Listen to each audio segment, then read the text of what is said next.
হচ্ছে original overloaded chocolate.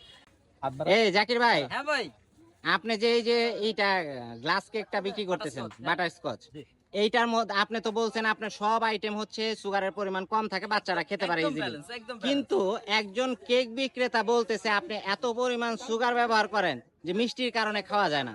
মিষ্টিটা একটু কমাইতে বললেন। আমি হয়তো কেক বানাই ঠিকই, কিন্তু কেক সম্পর্কে কোনো আইডিয়াতে একদমই জিরো।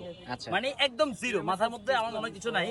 আমি এটা যে আজকে যে ক্রিমটা ব্যবহার করছি বা গত কয়েকদিন যে ক্রিমটা ব্যবহার করছি, তো এটা হচ্ছে কি রেডম্যান ব্র্যান্ডের যে ইয়েটা, ওইটা ব্যবহার করছি। কারণ মার্কেটে ইনস্টা বা ট্রপিক্যাল এগুলো নাই, মার্কেট আউট। যার কারণে হচ্ছে আমার রেডম্যানের ইয়েটা আমি অনেকগুলো স্টক করছি। ওগুলা রেডম্যান ব্র্যান্ডের ক্রিম যেটা, এটা সুগার একদম নর্মাল ইয়ে থেকে ওটা সুগার আরো কম। তাহলে একটা মানুষের কতটা হিংসা করলে, আর যখন কিছু খুঁজে পাচ্ছে না তখন এবার কি করছে, সুগার বেশি। তার কাছে মানে আমি কি বলবো, যাক ধন্যবাদ জানাই যে খাইছি। অন্তত খাইয়া টেস্ট করে কেমন, আপনি কি একবার খাইয়া খাইছে ভাই। এবার দেখবেন কি করবো জানেন, দুদিন পর ঠিকই নিয়ে আসবো। আমি বলবো যে এটাই হচ্ছে অরিজিনাল, এটাই বেস্ট। হ্যাঁ এটাই বেস্ট। জানে এটা হচ্ছে কি ফেক, আমারটা অরিজিনাল। আচ্ছা। কারণ নিজে থেকে তো কিছু আনার কোনো যোগ্যতা নাই। এতদিন পর্যন্ত দেখছেন গত 6 মাসে কিছু আনতে পারছে নিজে, কিচ্ছু আনতে পারেনি, কিছুই না ভাই। তাহলে কি বোঝা যায় কপি করে? এখন আনবে। এই যে আমি আজকে ক্রিকেট টেলিভিশন নিয়ে আসছি, আচ্ছা। কালকে দেখবেন ওইটা নিয়ে আসবে। আচ্ছা। যার কেক সে এটা আনবে না, সে আনবে কোনটা জানেন, এই যে এটা যে বলছে যে মিষ্টি বেশি সেটা আনবে। আইনা বলবে যে এই হচ্ছে অরিজিনাল ওভারলোডেড চকলেট, আপনাদের জন্য নিয়ে আসছি তো নাম বলা যাবে না, নাম বলা যাবে না, নাম বলা যাবে না, মানে যে আনবে আর কি সে বলবে।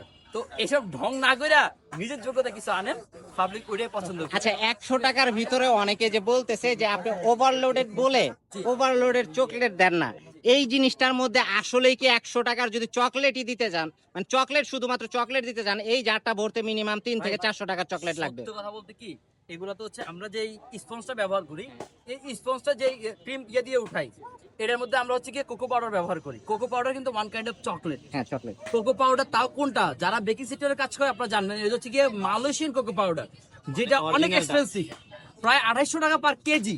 আমরা 1 কেজি আনলে আমাদের 2 দিন যায় না। বিষয়টা এরকম, প্রচুর ব্যবহার করি। আবার শুধুমাত্র কোকো পাউডার দিয়ে থেমে থাকি না, আমরা চকলেট গানাশও ব্যবহার করি। এতে স্পঞ্জটার কালারটা সুন্দর আসে এবং টেস্টও ভালো আসে। স্পঞ্জটা খাইতে হচ্ছে কি আপনার চকলেট চলে আসবে। এবার আসেন ক্রিমের উপরে, আমরা হচ্ছে চকলেট গানার ব্যবহার করি। এই যে বাইরে উপরে এগুলো সবগুলোতে আমরা গানার ব্যবহার করি। ভাই 100 টাকার মধ্যে এর থেকে বেশি দেওয়া অসম্ভব। যা দিচ্ছি আলহামদুলিল্লাহ চকলেট ওভারলোডেড বলতেছি, 100% চকলেট ওভারলোডেড।